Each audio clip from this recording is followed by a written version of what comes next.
Ya se puede ver, ¿verdad? Sí, ya, ya está. Bueno, perfecto, pues vamos a dar inicio. Excelente día para todas las personas que nos acompañan y que nos siguen a través de esta transmisión en vivo. Efectivamente, el tema que nos ocupa hoy es de gran trascendencia, tomando en cuenta que en la actualidad vivimos en un mundo totalmente interconectado, en un mundo que se basa totalmente en las interacciones y obviamente en las habilidades personales y profesionales que desempeñan cada uno de los individuos. De ahí la trascendencia del tema que hoy nos ocupa, que tiene que ver precisamente con la movilidad estudiantil en el bachillerato, pensando precisamente o concibiendo a la movilidad estudiantil como un eje transversal para promover el liderazgo y obviamente trazar un modelo de gestión institucional que dé garantía a estas habilidades que se desarrollan. Sin duda, en la actualidad, la implementación de la movilidad académica en el bachillerato tiene muchas áreas de oportunidad. Está en un proceso de consolidación para impulsar, primero para establecerse como un eje importante dentro de las preparatorias y en segundo para consolidarse como un elemento importante de liderazgo y también que sirva como pretexto para crear un modelo de gestión institucional. El objetivo de este análisis que hemos realizado es precisamente primordial porque nos ayuda a mostrar la situación actual de los procesos generales de movilidad académica en las organizaciones educativas que se dedican precisamente a la educación media superior.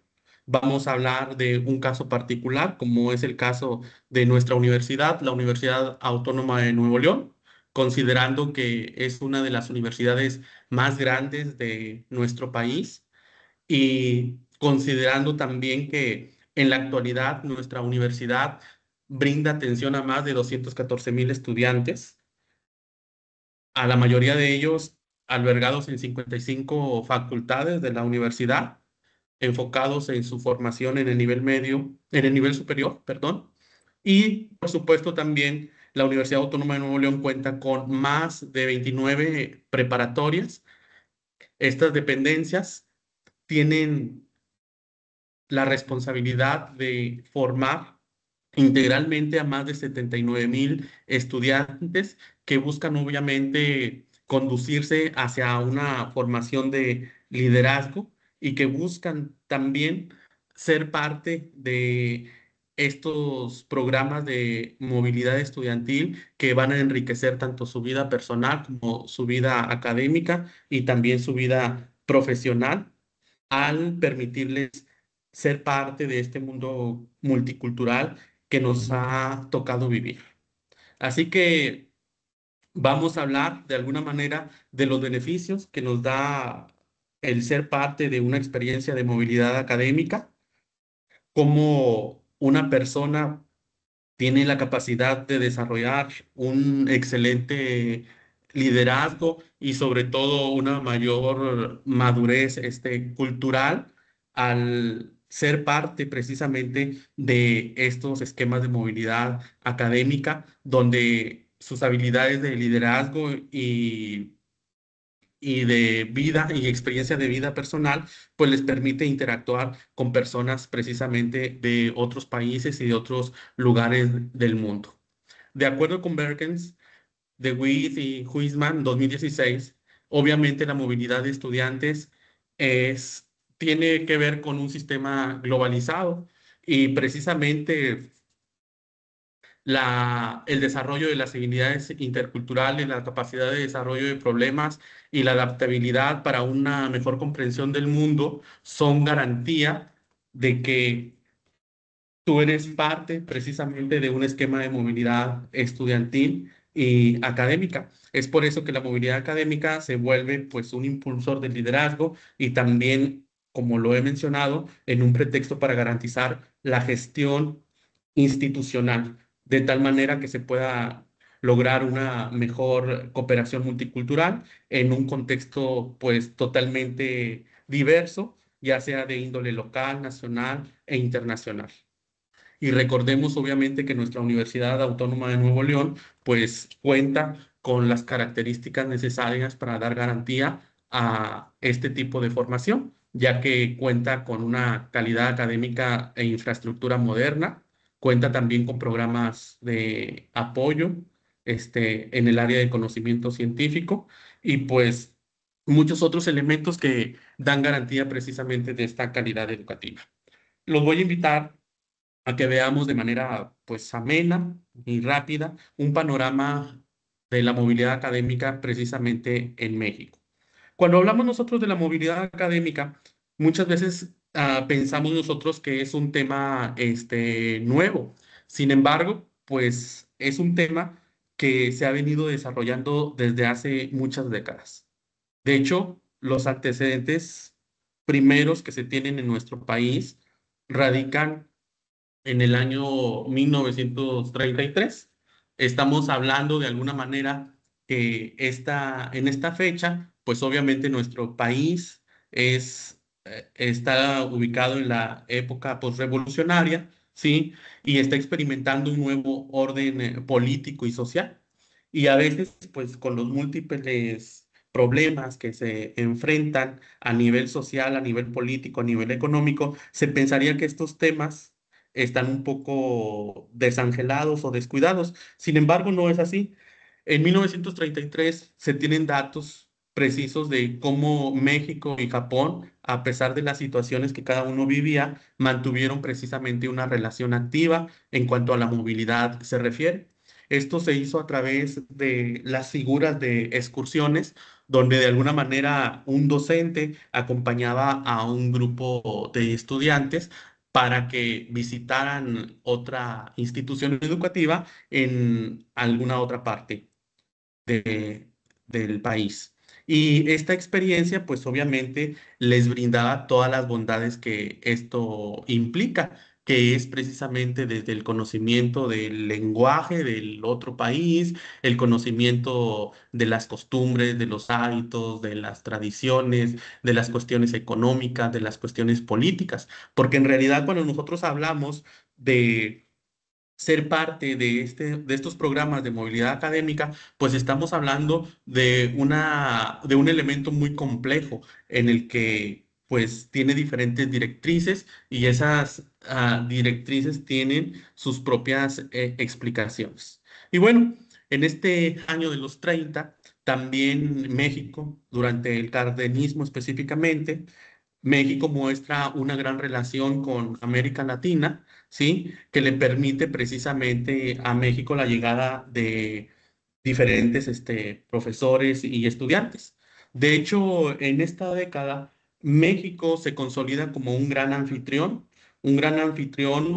para otros lugares del mundo, como es el caso, por ejemplo, de Guatemala, Canadá, Costa Rica, que de alguna manera veían en México pues ese lugar de oportunidades para compartir ahora sí que las experiencias académicas, tanto a nivel estudiantil como a nivel profesorado. Ya para 1942, el proceso de movilidad académica supone tres momentos muy importantes, lo que es la creación, la difusión de los programas, la experiencia durante la estadía y el entorno de lugar de origen, lo que en un momento empieza como una simple excursión, como un simple movimiento de profesores y estudiantes, va adquiriendo más forma y esa forma que va adquiriendo pues tiene que ver precisamente ya con la creación de estrategias específicas que le den forma a esta movilidad académica precisamente a través de programas, pues que se enfoquen en la cuestión de fortalecer el área del lenguaje, de fortalecer el área de los docentes, de hablar precisamente de los conocimientos culturales que de alguna manera pues permiten que las interacciones sean mucho más exitosas. También consideremos que no solo en el pasado, México ha tenido esa figura de excelente anfitrión para ser parte de estos programas de movilidad académica, sino que en la actualidad México tiene una estrecha relación de movilidad académica pues con Europa o lugares como España, Francia, Alemania, Italia, Reino Unido, y realmente se ha consolidado como una opción precisamente para el mundo. Y en este tenor de movilidad académica en México, pues obviamente el bachillerato ha tenido un papel muy importante, ¿sí? En la actualidad, por ejemplo, en nuestra Universidad Autónoma de Nuevo León, pues se dan esta clase de movimientos de movilidad, perdón, estudiantil, donde los chicos tienen oportunidad de ir a Canadá, Quebec, incluso a Francia. Y precisamente lo hacen desde el bachillerato, aprovechando sobre todo que las preparatorias de nuestra universidad también manejan la modalidad de bachillerato técnico. Entonces, estos tipos de bachillerato técnico, pues obviamente tienen mayor posibilidades de realizar esta movilidad o que las estancias sean mucho más amplias, ya que recordemos que sin duda uno de los elementos más limitantes de nuestra universidad es que cuenta con los bachilleratos de 2 años, entonces eso limita un poquito las acciones. Sin embargo, pues obviamente se sigue trabajando en eso, y escuelas preparatorias, como es el caso del Álvaro Obregón, nos han dado muestra de cómo sus estudiantes se han ido a prepararse a Francia, e incluso su movilidad se ha dado hasta por 2 años. Otro elemento importante que estuvimos trabajando durante la creación de este artículo tiene que ver con los fundamentos históricos de la movilidad de educación superior. Como yo les mencionaba hace un momento, en efecto, la movilidad estudiantil y sobre todo en el ámbito de bachillerato no es algo nuevo, ¿sí? Uno de los antecedentes más importantes que tenemos es el de la Escuela Internacional de Ginebra, que fue fundada desde el 17 de septiembre de 1924. Es justo aquí donde se encuentran los primeros antecedentes de la movilidad académica. Y también es de resaltarse que los antecedentes de la movilidad académica no inician precisamente en el nivel superior. Actualmente en el nivel superior, estos temas de movilidad académica son mucho más familiares, son mucho más cotidianos, y pues todas las personas muchas de las personas forman parte de estos programas de movilidad. Y no fue tanto así en el caso de las personas de bachillerato, ya que, pues, por alguna u otra razón histórica, ahí se fue alentando un poquito este fortalecimiento de las estrategias que propicien precisamente el incremento de la movilidad académica en el nivel medio superior. Y bueno, precisamente en la Escuela Internacional de Ginebra nace esta cuestión de la movilidad académica, y su objetivo principal pues era educar para la paz y promover valores humanitarios como son la inclusión, el respeto y la comprensión intercultural. Que a final de cuentas estos cuatro temas tan importantes como son la inclusión, el respeto, la comprensión intercultural siguen siendo un eje importante de las grandes riquezas que brinda el ser parte de la movilidad académica. Además, bueno, en ese momento pues, se dieron vinculaciones con otras instituciones internacionales, como es el caso de la Liga de las Naciones y la Organización Internacional del Trabajo. En este caso, también se promovieron los principios de igualdad y de solidaridad, obviamente, entre las naciones.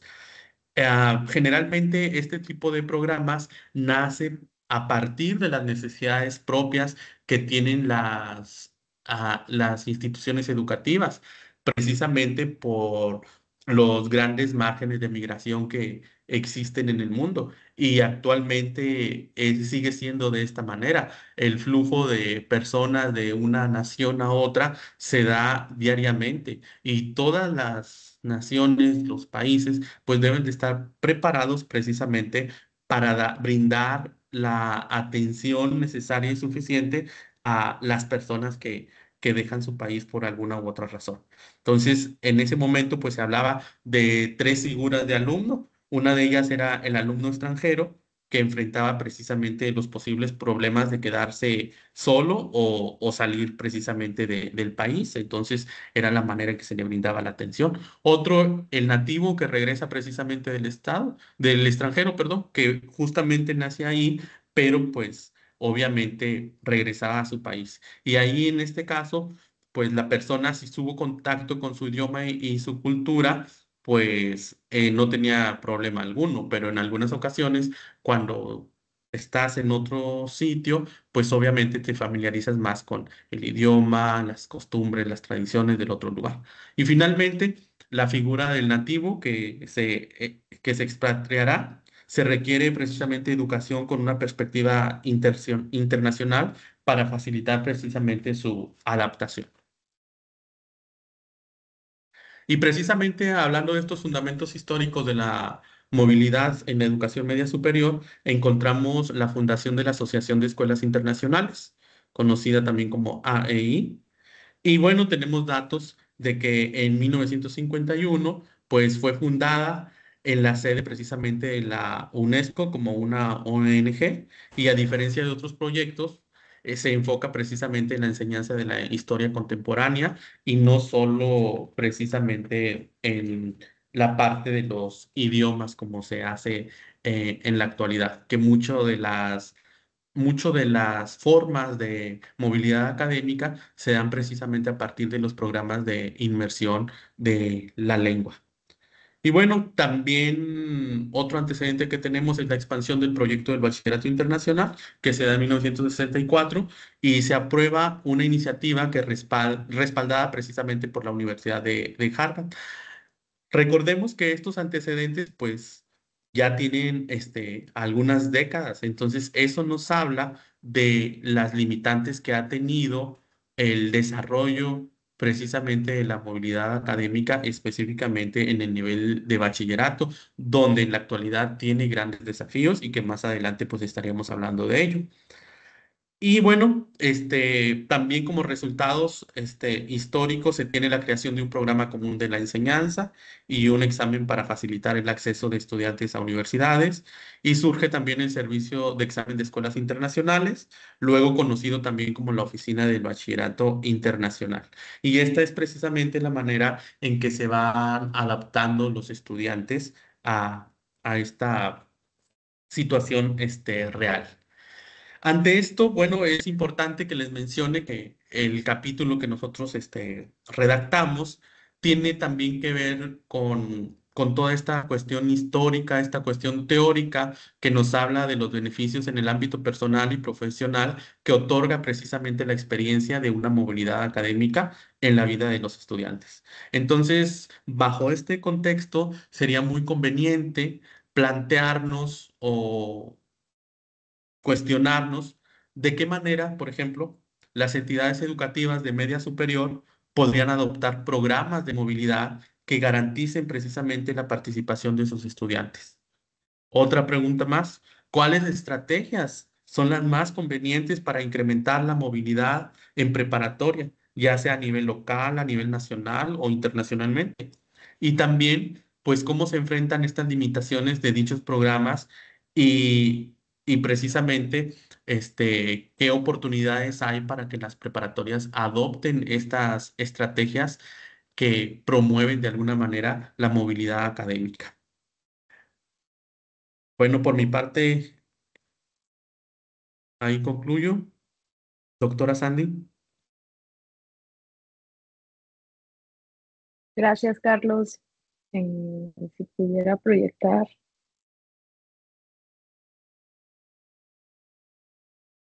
ahí está. ahí está, ya. Gracias. Bueno, pues agradeciendo la oportunidad de estar aquí en esta mesa y sobre todo pues a la Facultad de Ciencias Políticas y Relaciones Internacionales por realizar este tipo de eventos en donde nos permiten de cierta manera presentar avances o investigaciones que por ahí hemos estado trabajando, en particular con el doctor Carlos y yo, se ha hecho cuando el Carlos estaba estudiando su doctorado, el cual ya está por culminar, y de cierta manera, pues bueno, que también nos ayude a tener esta difusión. Continuando con el tema que mencionaba, bueno, la prioridad es conocer los motivos por los cuales la movilidad académica hoy en día es considerada como uno de los indicadores más importantes para alcanzar la internacionalización. Sin embargo, pues bueno, también es necesario saber los motivos por los cuales los estudiantes no realizan movilidad o si realizan movilidad, y es parte de lo que nosotros hemos estado haciendo.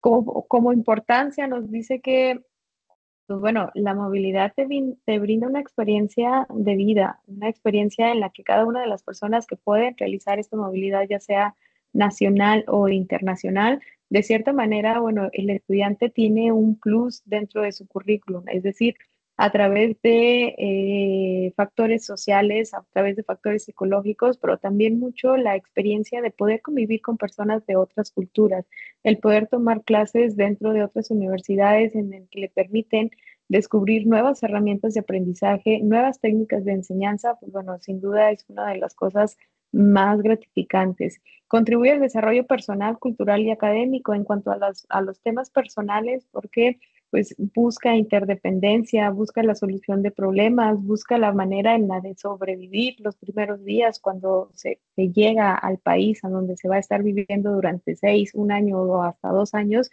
Pues de cierta manera tu desarrollo profesional personal, perdón, va muy ligado a que cuando los estudiantes realizan una movilidad, pues bueno, este tiende a aumentar. En el tema cultural, no se diga, el estar en contacto con otra cultura completamente diferente a la de tu país te ayuda mucho a que conozcas, aprendas nuevos idiomas, aprendas nuevas costumbres, tradiciones, historias y sobre todo conozcas diferentes estilos de vida que pues bueno, las otras personas tienen y a lo mejor puedas identificar ciertos rasgos particulares que los puedas adaptar como propios. Y de manera académica, pues va unado a lo que comentábamos, el poder aprender nuevas técnicas de enseñanza y poder conocer nuevos profesores y nuevos estudiantes de ese otro país o de cualquier otro país es muy gratificante. Permite enfocar los desafíos a un mundo globalizado. Y como parte de los beneficios tenemos que se desarrolla una visión global. Todos los estudiantes que realizan una movilidad académica son estudiantes que vienen o regresan con una visión global. Es decir, ellos ya van a poder, y no es que se haga una excursión hacia aquellos que no realizan una movilidad, pero tal vez sí les pueda presentar un tipo de ventaja. Esta visión global es porque pueden, como ya estuvieron en contacto con personas de otras culturas, de otros idiomas, con otros principios, valores y cosas diferentes, bueno, eso permite a que puedan estar trabajando en un equipo de trabajo multinacional, es decir, que puedan ellos adaptarse y puedan ellos de cierta manera poder tener una comunicación, a lo mejor un tanto más sencilla, a lo mejor un tanto más fácil para estos equipos de trabajo, de los cuales cabe resaltar que no significa que los que no realizan movilidad no puedan. Claro que sí, con todo dicho, sí se puede. Sin embargo, a lo mejor genera una ventaja. Mejora las competencias lingüísticas y culturales y fomenta el liderazgo y el compromiso social. Ahora, existen diferentes programas y oportunidades que las mismas instituciones promocionan para que los estudiantes realicen esta movilidad. Por ejemplo, el programa de Jóvenes en Acción con la Embajada de Estados Unidos tiene el objetivo de promover el liderazgo juvenil, fomentar el compromiso social entre los estudiantes y la sociedad y ofrecer experiencias educativas en Estados Unidos centrada en temas comunitarios. También tenemos el programa de intercambio cultural de Rotary International, el entendimiento y la paz mundial, el facilitar el intercambio cultural y educativo y oportunidad de estudiar en el extranjero y convivir con una familia anfitriona. Es decir, este programa, a diferencia del anterior, se enfoca mucho en poder conocer, bueno, cómo es vivir con una familia que es completamente de ese país, que domina ese idioma y que probablemente no habla otro idioma, por lo cual al estudiante representa un reto para que se anime a practicar y hablar el idioma que es del país, pero también para que ellos puedan tener de cierta manera conocer el día a día, cómo es vivir en otro país con otra cultura y sobre todo que los temas relacionados van hacia el encuentro de la paz mundial, tal vez a través de actividades, talleres, conferencias o mismas unidades de aprendizaje que ellos puedan aprovechar fomentando la paz. Y finalmente también tenemos el programa de intercambio global UGAR, administrado por Bureau of Educational and Cultural Affairs del Departamento de Estado de Estados Unidos, con los objetivos de proporcionar experiencias en universidades de Estados Unidos y promover el entendimiento mutuo entre estudiantes de diferentes países. Nosotros sabemos que Estados Unidos es uno de los países más demandantes en cuanto a movilidad académica. Sin embargo, también muchas otras personas no lo realizan porque los costos de admisión o colegiaturas son muy altos. Entonces, aplicar este tipo de programas facilita a que puedas estar un paso más cerca a vivir esa experiencia. Por otro lado, también tenemos las características y estrategias de la movilidad académica en una sociedad globalizada, en donde la movilidad académica ha recibido suficiente atención histórica a pesar de su relevancia en una sociedad globalizada en temas como política, economía y educación. Ahora, si nosotros lo podemos analizar visto desde la educación media superior, podemos encontrar que el bachillerato internacional nace precisamente para atender cuestiones del sedentarismo humano, así como con la formación adaptada al mundo contemporáneo como puente entre la escuela y la universidad. Es decir, que no pases directamente de la secundaria hacia la universidad. ¿Por qué? Porque los mismos estudiantes necesitan desarrollar otras técnicas que les ayuden a poder ser un estudiante de excelencia dentro de la universidad. Entonces, obviamente la preparatoria también cuenta con diferentes unidades de aprendizaje, tanto académicas, pero también mucho enfocadas hacia el liderazgo y la superación personal, la orientación, materias que ayudan de cierta manera al estudiante a formar ese carácter necesario para la universidad. Y finalmente, estrategias sobre la enseñanza de lengua nativa y lengua extranjera, sustituir el sistema tradicional y considerar a un alumno extranjero o expatriado. En cuanto a las escuelas internacionales bilaterales, surgieron después de la Segunda Guerra Mundial debido a las necesidades pedagógicas y migratorias. Sabemos que después de la Segunda Guerra Mundial el mundo estaba en reconstrucción. Reconstrucción social, política y económica. Bueno, ¿qué pasó con las escuelas? Estas escuelas vieron la necesidad de que la misma sociedad estaba devastada y que hubo, por motivos de guerra, hubo mucha migración. Entonces, las técnicas de enseñanza que se utilizaban ya no se podían seguir utilizando porque no todas las personas hablaban el mismo idioma y no todas las personas tenían estos conocimientos previos necesarios para poder iniciar en este nivel educativo. Por lo tanto, surgió las necesidades pedagógicas para adaptar estos planes de estudios a que puedan ser atendidos por cada uno de los estudiantes. Se promovió la creación de instituciones como la Asociación de Escuelas Internacionales para estos alumnos y las estrategias con la finalidad de fomentar estudios compatibles y validar exámenes internacionales. Todo esto por motivos de la migración. Sabemos que hoy en día también no estamos como muy diferente a cuando terminó la Segunda Guerra Mundial en cuanto a migración. Hoy en día cada vez hay más personas que migran de su país hacia otro en busca de una mejor calidad de vida. Dentro de esa misma calidad de vida también está la educación. Y este tipo de escuelas que fomentan estos programas educativos en donde son más abiertos hacia el estudio con diferentes técnicas, bueno, también representa una ventaja competitiva. Finalmente, también tenemos los valores históricos del bachillerato internacional, en donde la educación internacional tras las guerras mundiales con escuelas para promover las migraciones, que al final de cuentas es uno de los factores que siempre se lucha. Realiza movilidad para que haya una colaboración internacional. ¿Con qué finalidad? Que los estudiantes se conozcan, que puedan existir redes de comunicación o redes de enseñanza educativa alrededor del mundo y que cada uno de los países pueda presentar sus técnicas para ver cuáles son mejores, para ver qué otro país, qué cosas nuevas está implementando, cuáles yo voy a poder tomar como propias y que de cierta manera esas también se puedan establecer en esta universidad. Otra de las cosas también son las características, gracias, respeto a las diferencias, a las habilidades globales como la comunicación, la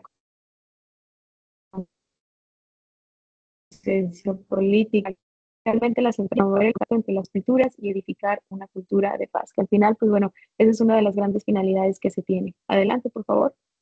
Gracias. Características y estrategias de la movilidad académica en una sociedad globalizada. ¿Qué nos genera estas estrategias de movilidad y qué beneficio le brinda a la sociedad? Bueno, pues las ventajas las podríamos decir. México es el tercer país con más estudiantes en el extranjero. ¿Por qué motivo? Porque las mismas universidades, tanto públicas como privadas alrededor del mundo, tienen mucha colaboración internacional. Existen muchos convenios que las universidades firman con otras escuelas nacionales e internacionales para que los estudiantes vayan, continúen o concluyen sus estudios en el extranjero. Es decir, generas un convenio de colaboración en donde permites que haya este intercambio académico y que estudiantes de aquí cursen materias que iban a cursar aquí, las cursen allá y puedan generar pues, este aprendizaje. La movilidad académica ofrece una visión global y facilita la adaptación dentro del entorno laboral mundial. Y como las estrategias, pues, como les mencionaba, son los convenios internacionales, fomento de becas y promover el intercambio académico. En cuanto a la movilidad académica en México y América Latina, existe poca documentación histórica sobre la movilidad académica dentro de América Latina y no por motivo de que no existiera, sino simplemente en América Latina se buscaba que sus estudiantes se fueran hacia Europa o se fueran hacia América del Norte. Por lo tanto, es que sí ha existido, sin embargo, probablemente por ahí el target de orientación iba hacia otros tipos de países.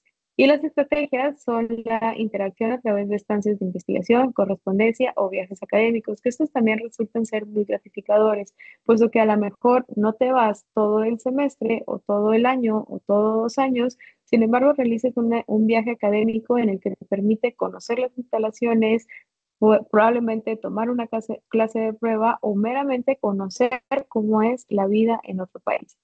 Siguiendo con el desarrollo teórico, la movilidad académica de estudiantes como impulsor del liderazgo dentro del bachillerato. Nos dice que la movilidad académica como una herramienta de desarrollo en nivel medio superior es estudiada desde varias disciplinas y es vista como una oportunidad para que los mismos estudiantes puedan generar esa capacidad de liderazgo dentro de la universidad a través de organización, de las clases, a través de sobrevivencia en otro país, a través de conocer a otras personas que probablemente ya sean líderes y que les aprendan ciertas técnicas que ellos puedan utilizar.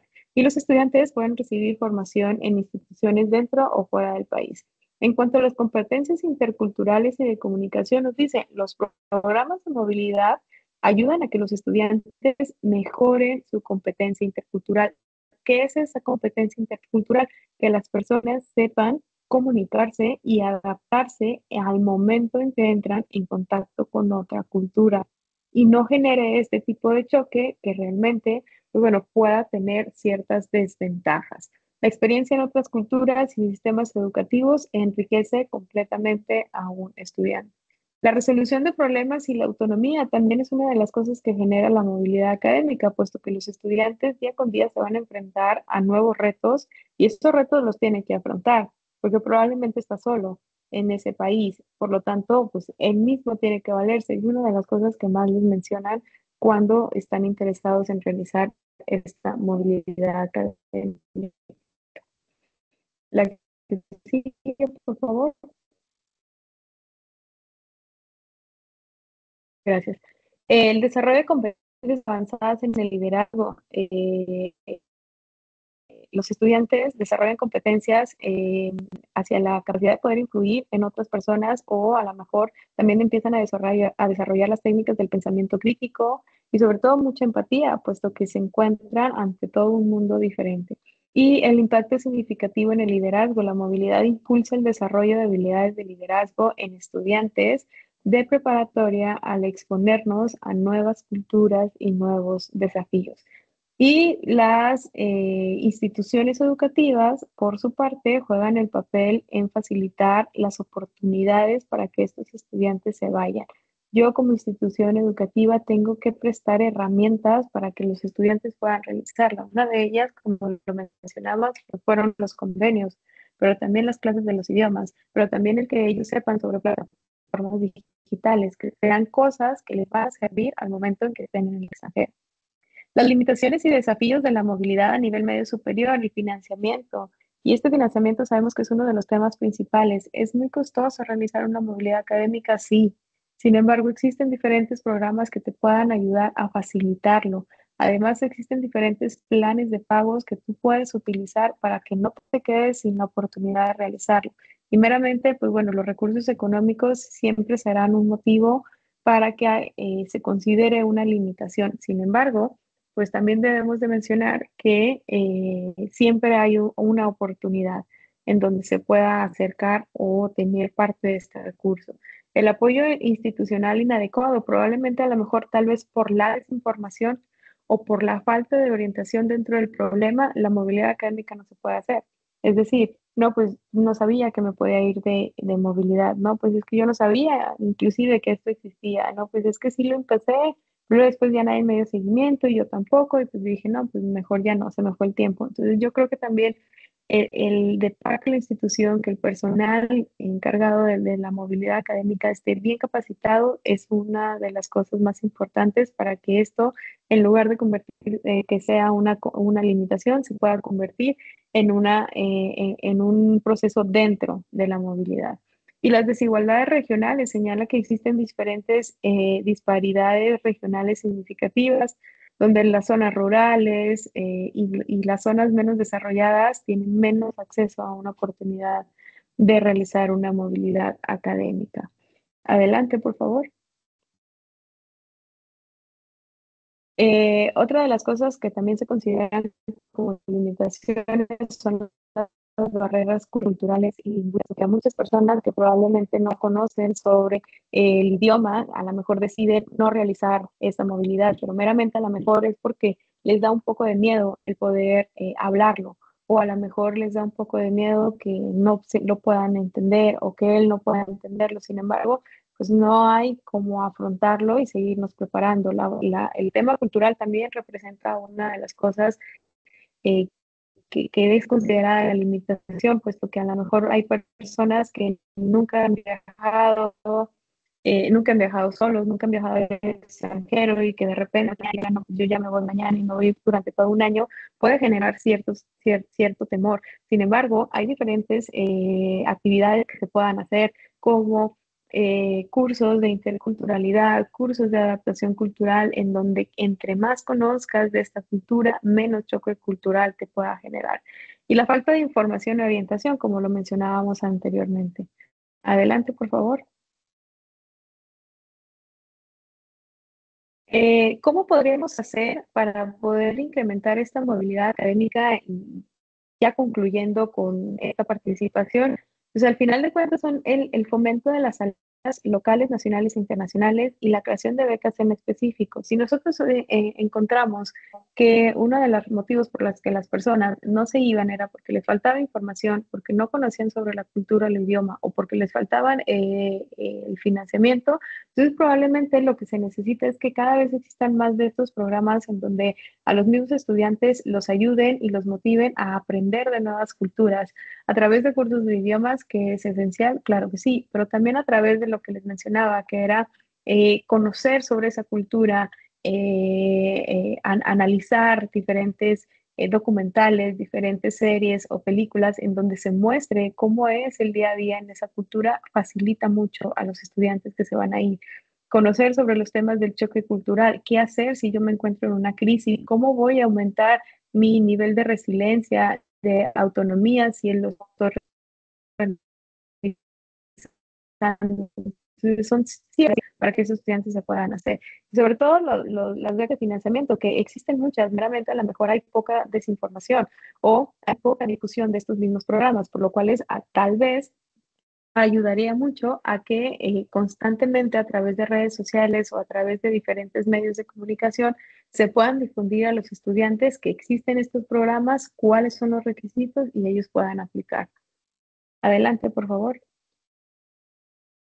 La integración curricular de la movilidad académica, que las unidades de aprendizaje sean más generales en cuanto a poder elegir con otras universidades o que se destaque la importancia de poder incorporar estos estudios a los planes académicos.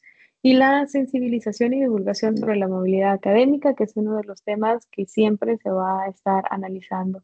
Si quieres que haga movilidad académica, tienes que hacer técnicas de difusión. Si los estudiantes no saben que se pueden hacer intercambios, los estudiantes no van a realizar intercambios. Por lo tanto, es importante que la difusión sea constante.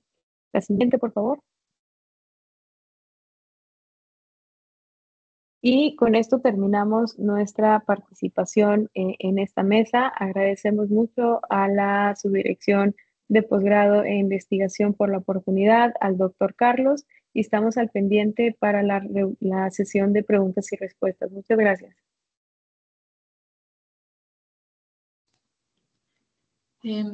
Bueno, muchas gracias. Voy a compartir la presentación del día de hoy. Permítanme un segundo.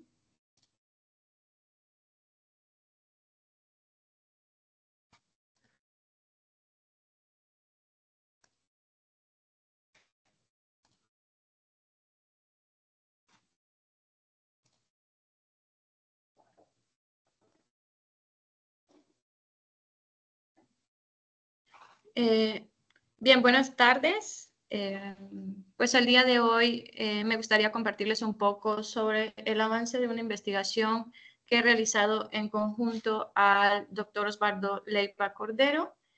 Primeramente, pues agradecer a la facultad pues este espacio para poder compartir con ustedes esta investigación. Bien, iniciamos. El tema de la investigación es el impacto del financiamiento público en las universidades estatales de México en la calidad de la educación.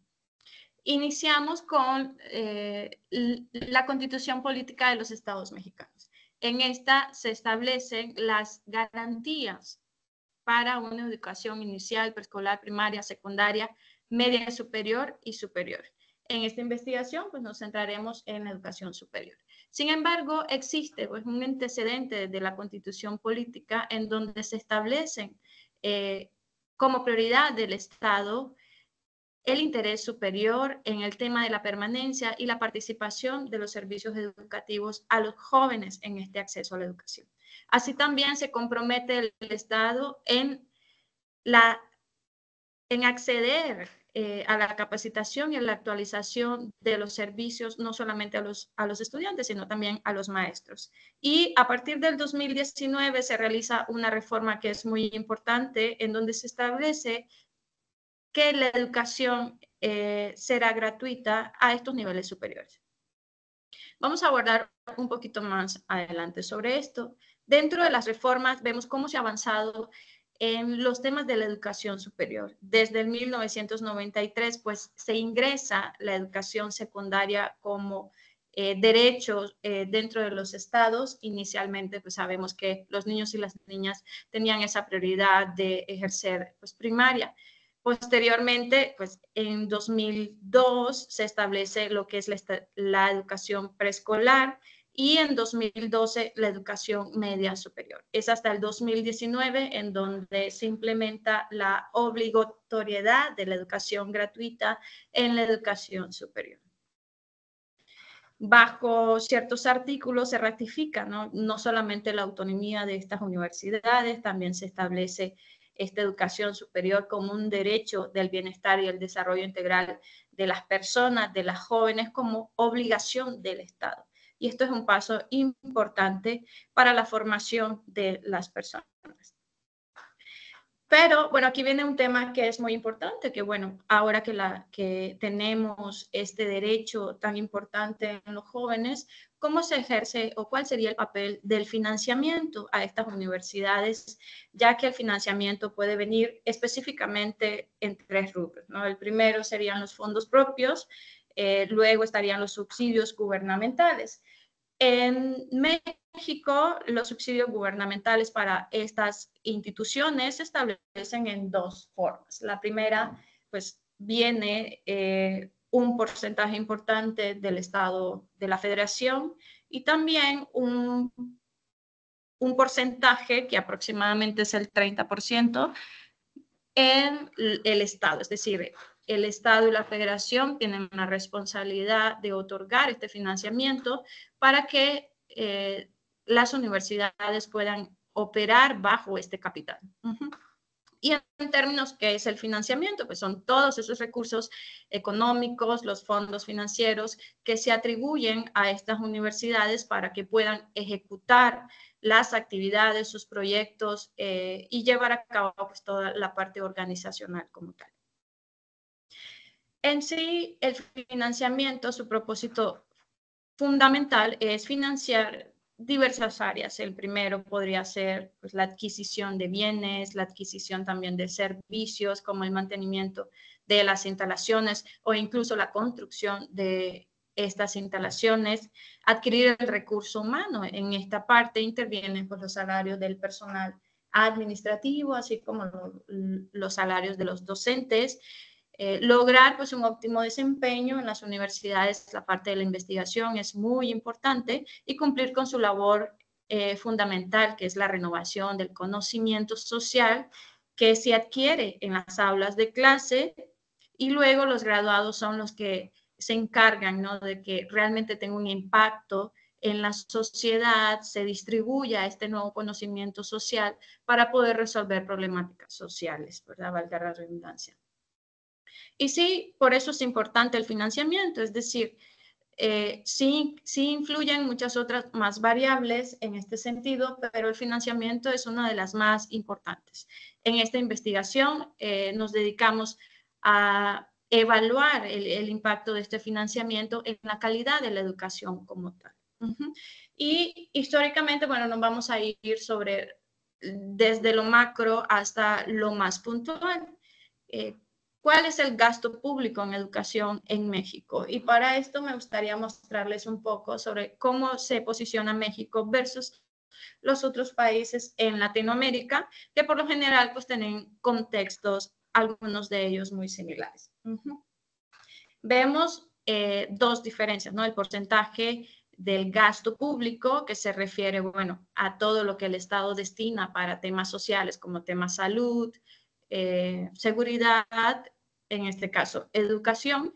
Entonces, México pues destina alrededor de un poquito más del 16% de su gasto público.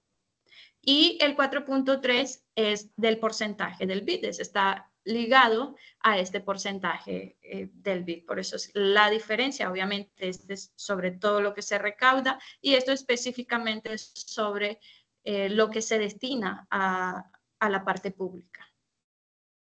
Y si se fijan, bueno, estamos en una posición como intermedia. Si vamos a los números de la ONU, por ejemplo, ellos recomiendan asignar entre el 4 al 6% del PIB para los temas de educación. Pues México está dentro de ese rango, sin embargo, pues no en el rango óptimo deseado. Hay países incluso que aportan muchísimo más bajo esta recomendación y pues otros países que aportan mucho menos sobre estos. Y bien, ¿qué pasa si no se asignan recursos suficientes a estas universidades? Bueno, pues nos dificultaría dar mantenimiento a la infraestructura, también adquirir pues materiales sobre educación que se encuentren actualizados.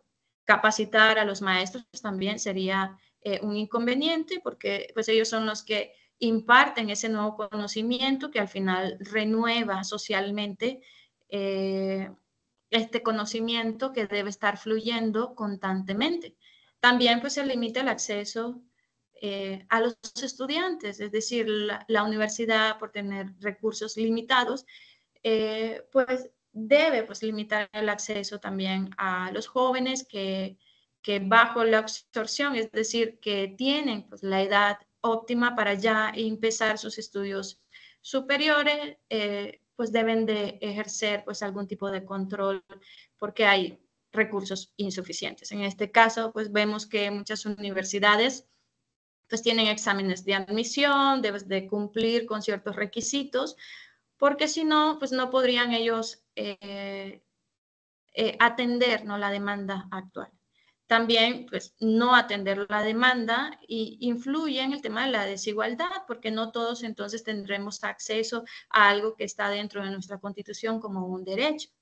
Y, pues, obviamente, vamos a tener menos presupuesto para innovar, para tener ese impacto económico, porque la innovación, la tecnología, todo eso tiene sus efectos en la eficiencia de la producción de todos los sectores que actualmente existen y pues obviamente una mejora en la economía global. Y bien, pues dentro de nuestro abanico de opciones de universidades que existen en México, pues existen muchas universidades. Aquí nos vamos a centrar específicamente en las universidades públicas del Estado y pues quería mostrarles un poco sobre esa diversidad. Me voy a centrar específicamente en 4, no por ser las más importantes, sino porque son como las que tienen más absorción de la demanda de estudiantes. Inicialmente, pues las universidades públicas estatales, estamos actualmente en una de ellas. Estas universidades, su misión específica, pues tienen función de docencia, de innovación del conocimiento y así como también tienen servicios de extensión y difusión de la cultura.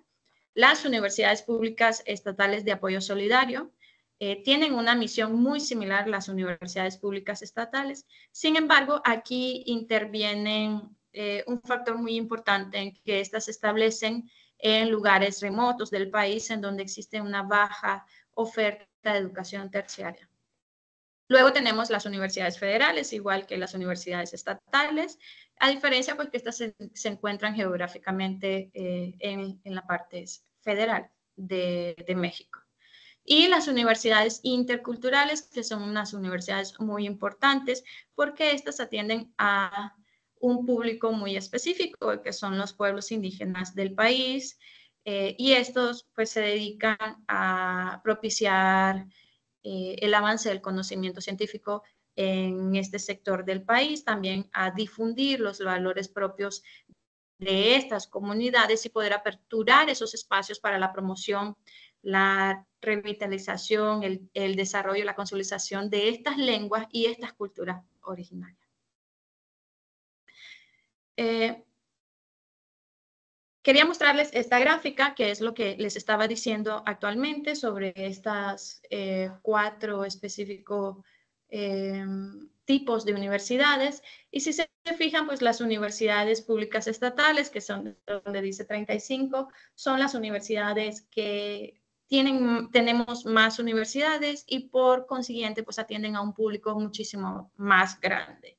Y es por esto que esta investigación pues se centró específicamente en estas universidades públicas estatales. Si se fijan en esta gráfica donde dice matrícula total por universidades en miles, tenemos aquí la matrícula total, incluyendo educación superior y educación media superior, que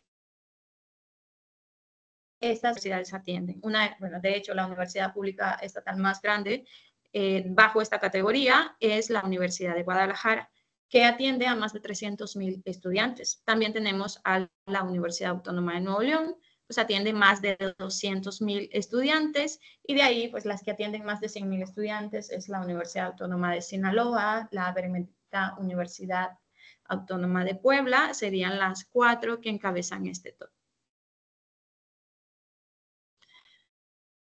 Bien, el sistema educativo está conformado pues mayoritariamente por la educación básica. Luego tenemos la educación superior y la educación media superior. Actualmente la educación superior atiende alrededor o más de 5 millones de estudiantes. En estas, también podemos ver su división entre el público y privado, ¿verdad? Porque dentro de esta educación tenemos esos dos sectores que tenemos, públicos y privados. Y lo vemos acá.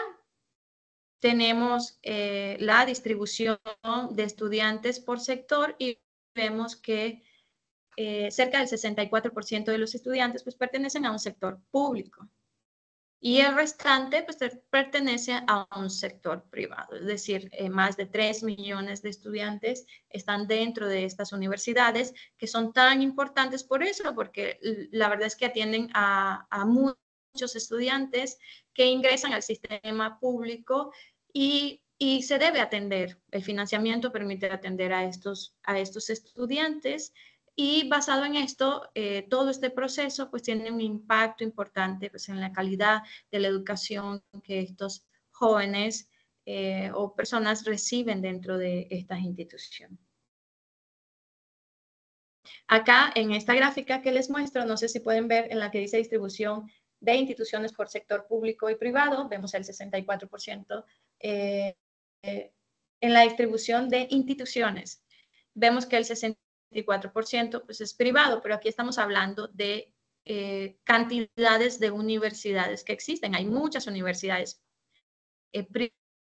privadas y apenas el 35% de las universidades son públicas. Sin embargo, a pesar de que hay muchos menos centros educativos brindando la educación a estas personas, sabemos que tienen mucha más capacidad para atender a estos estudiantes. Y bien, y en esta gráfica les muestro cómo se asigna el presupuesto estatal y en estas instituciones. Aquí tenemos las 35 universidades públicas y vemos que existe una media del 70-30, es decir, el 70% del presupuesto y tenemos un 30% del presupuesto que es asignado por el Estado. Vamos a tomar de ejemplo el Estado de Nuevo León. El 74% del presupuesto es asignado por la Federación, es decir, por el gobierno central. Y tenemos un 26% que es asignado por el Estado de Nuevo León como tal. Si vemos acá, existen pues muchas diferencias entre los porcentajes. Un caso es la Universidad de Guadalajara, que recibe el 60% y otro 50% de la federación. Es decir, ahí ambos reciben prácticamente la misma cantidad de estos dos rubros, estas dos fuentes del financiamiento. Bien, pero si voy a retomar la gráfica anterior y se las voy a mostrar acá, donde dice montos públicos por universidades en millones. Si nos fijamos, obviamente la Universidad de Guadalajara, como por ejemplo, es una de las universidades más grandes, pues obviamente recibe más presupuesto y así sucesivamente. Es decir, las universidades que son más grandes reciben más presupuesto que las que son más pequeñas. Sin embargo, cuando nosotros observamos esta línea que ustedes pueden ver donde dice subsidios unitarios, sucede todo lo contrario, es decir, cuánto presupuesto realmente se le está asignando a esta universidad por cada alumno que está inscrito. Entonces, aquí se invierte la gráfica, es decir, mientras más grande es la universidad, entonces el subsidio medio por estudiante se disminuye mucho menos. Entonces, vemos que las universidades pequeñas pues están recibiendo mucho más presupuesto anual para atender a cada uno de sus estudiantes.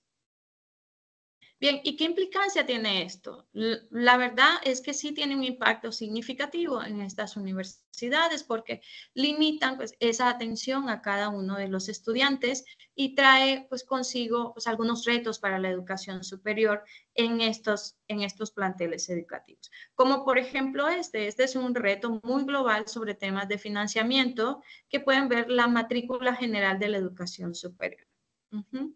Si vemos acá, en los últimos 6 años, la matrícula ha incrementado en un 14.4%. ¿Qué quiere decir esto? Bueno, que necesitamos más presupuesto para poder atender a estos estudiantes que se están incorporando al nuevo sistema educativo. Y esto tiene que ser proporcional a qué plantel realmente los está recibiendo. Esta absorción del sistema educativo en Nuevo León, a pesar que Nuevo León tiene muy buenas cifras en temas de absorción de esa demanda, pues necesitamos también reunirnos, sentarnos y ver sobre el impacto, ¿no?, de esto, sobre también el dinero que se está recibiendo para poder tener una mejor atención a los estudiantes. Y retomando lo que les comentaba al inicio, ¿no?, sobre la política de gratuidad, sobre el artículo 3 de la Constitución que fue reformada en 2019, tiene los objetivos son garantizar ese derecho de la educación y que se haga de forma gratuita, especialmente pues en las universidades en donde el Estado está participando en temas de financiamiento, es decir, porque ya es un derecho constitucional de los jóvenes. Y también promover pues la equidad y el acceso universal a la educación superior a todos y todas, porque la parte económica pues es una barrera que no podemos omitir. Sin embargo, bajo esta reforma, también el Estado se compromete a 3 bloques muy importantes. Uno es que la gratuidad no se puede dar de la noche a la mañana, es decir, debe existir una gradualidad en este proceso, un acompañamiento muy cercano del Estado, de la Federación, con estas universidades para poder lograr este objetivo tan importante. También la responsabilidad del Estado mexicano para poder llevar de la mano a estas universidades en garantizar de que a pesar que se disminuirían los fondos propios de estas universidades, entonces, ¿cómo se van a hacer las capacitaciones a los maestros, las remodelaciones de infraestructura, cómo se va a adquirir la nueva tecnología para renovar ese conocimiento social y cómo también se van a abordar la ampliación de la matrícula? Ya vimos un 14% más que hace 6 años y cada año, me voy a devolver a la cifra anterior, y cada año alrededor del 2% se incluye en esta nueva matrícula. Entonces, ¿cómo hacemos para que esto tenga una sinergia importante, tanto para las instituciones, que representa un gran reto, también como para el Estado, porque el Estado también le genera un reto? Entonces, ¿qué otros retos vemos? Bueno, tenemos los retos de la inflación, de los salarios, del mantenimiento de las instituciones de estas universidades, de la adquisición de la tecnología, también de la falta de fondos para las becas, aunque la idea es que todos tengamos el acceso universal a la educación, pero por el momento se están reduciendo pues estos fondos específicos para becas. ¿Y qué podemos hacer mientras este proceso funciona sin disminuir pues el acceso a los jóvenes a la educación superior? Y pues uno de los retos importantes es esa dependencia de las universidades a las políticas de cambio. Esta es una política de cambio, la política de gratuidad es una política de cambio, y las universidades tienen que estar sujetos a estas políticas y poder responder acorde a las proyecciones que realiza el Estado. Y bien, ahorita les hablé de manera qué es el financiamiento, pero bueno, también la investigación tiene otra parte importante, que es la calidad. Entonces, ¿a qué llamamos a calidad? ¿Cómo va a interferir este financiamiento con la calidad? Entonces, si nos vamos a cómo se está midiendo internacionalmente una universidad de calidad, entonces hablamos por la innovación, el impacto social y la investigación. Pero yo lo veo como un todo, porque, bueno, no se puede renovar el conocimiento si no existe la investigación. Y no puede existir un impacto social si esta investigación no se difunde, la gente no lo conoce, no lo replica, es decir, y no hay innovación si este conocimiento no se concreta. No se concreta en criterios de apoyo para la resolución de problemas sociales. No digo para la resolución de problemas sociales como tal, porque la sociedad es muy compleja y los problemas sociales es muy difícil de erradicar. pero sí la investigación a través de su impacto social puede generar innovación para poder mejorar estos problemas y mejorar la productividad también de nuestros sectores productivos, entre otras cosas. Entonces, la calidad de estas universidades se ven inmersas en cómo ellas están renovando ese conocimiento social y que tiene un impacto real en la sociedad. Si vemos acá, existe un fenómeno muy importante, es decir, estas universidades que generalmente las conocemos como universidades grandes, son las que generan ese bienestar social en un impacto mayor que las otras universidades. ¿Y cómo realmente logran estas universidades a pesar de que tienen menos subsidio unitario para atender a estos estudiantes? Es una pregunta que ya hablaremos sobre ella. Y en sí, pues la investigación, queríamos evaluar si realmente el financiamiento pues tiene efectos importantes en el impacto social, en la investigación científica, en la innovación, y vimos que sí realmente tiene un efecto. Acá lo podemos ver, si ustedes se fijan, pues tiene signos negativos y se debe a que el impacto de la correlación que se realizaron en los datos eran inversos, porque decíamos, es decir, las universidades que tienen más financiamiento son las universidades que ocupan las posiciones número 1 por ejemplo, en una clasificación internacional de universidades. Entonces, por eso es que esta relación es inversa. Y sí, o sea, se pudo lograr evaluar que el financiamiento sí tiene un impacto importante en la calidad de la educación como tal. Y aterrizando un poco el tema, ¿cuáles entonces serían esas estrategias para mejorar tanto como la asignación del presupuesto y que este también impacte, ¿no?, en la calidad de la educación que se brinda en estas universidades? Entonces, parte de nuestras recomendaciones es que, bueno, la diversificación de estos ingresos siempre es importante, es decir, poder hacer alianzas con las empresas, poder hacer investigación aplicada hacia estas empresas y otros sectores como las organizaciones nacionales o internacionales que se dedican a áreas específicas. Es importante porque este es un ingreso que a través de proyectos entran a las universidades y se logra comprar o dar mantenimiento a las instalaciones de la universidad, así como generar pues, ingresos no solamente para los docentes, sino para los estudiantes.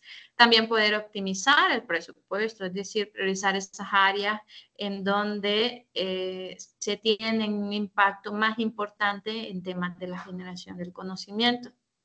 También políticas públicas, vemos que en una de las gráficas que le mostré, cómo realmente se incrementa el gasto público total. Entonces, políticas que permitan que este gasto, este porcentaje del gasto pueda hacerse de manera gradual para que las universidades no tengan un retroceso si consideramos pues o los retos que ya tienen como la inflación, como el pagar la planilla de los maestros y de todo lo que implica, así como un presupuesto basado en resultados. Si ustedes se fijaron, pues las universidades más grandes y reciben menos presupuesto por estudiante, realmente se debería de revisar, es decir, si estas universidades están teniendo un impacto tan importante en la calidad de la educación de los estudiantes, pues se debería revisar un poco sobre esta asignación del presupuesto y que esté acorde al desempeño de estas universidades. Y, bueno, a manera de conclusión sobre esto, ¿qué podemos hacer para poder implementar si nos pusiéramos o si nos pusieran a cumplir una meta hacia el 2030?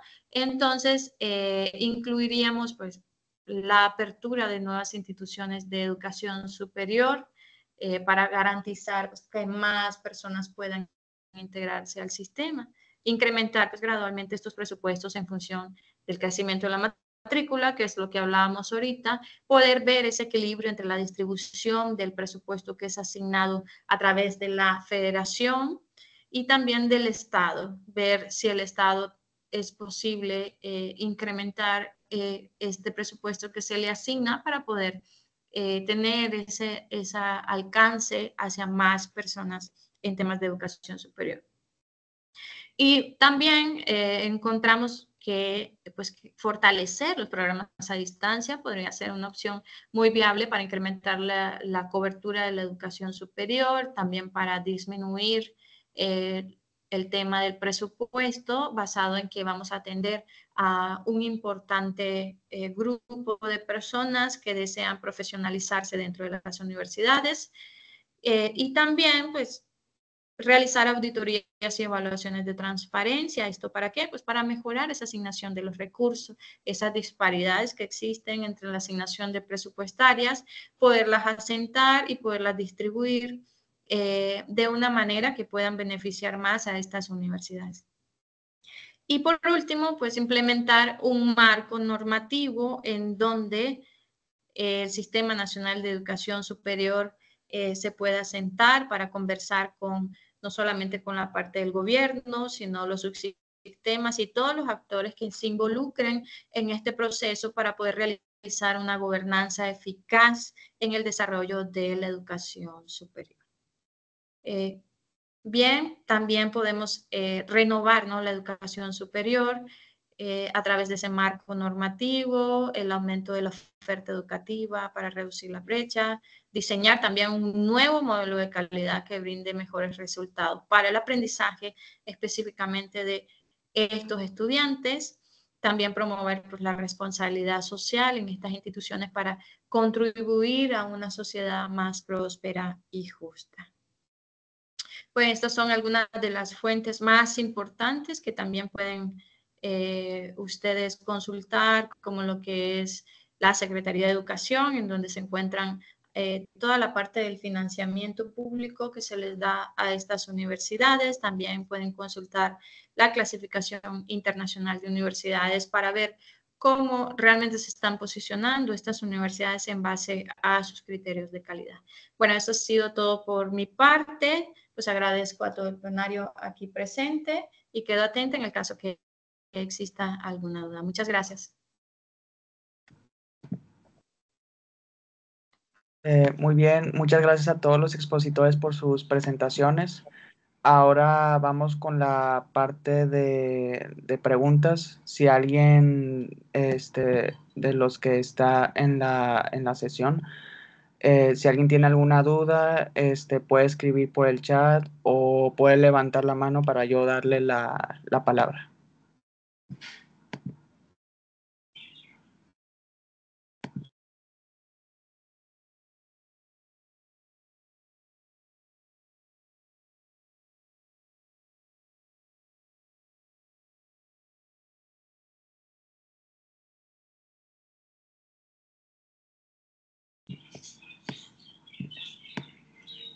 Bueno, si no hay dudas, no se les olvide registrarse en el Forms. Es para registrar su asistencia a la sesión del día de hoy.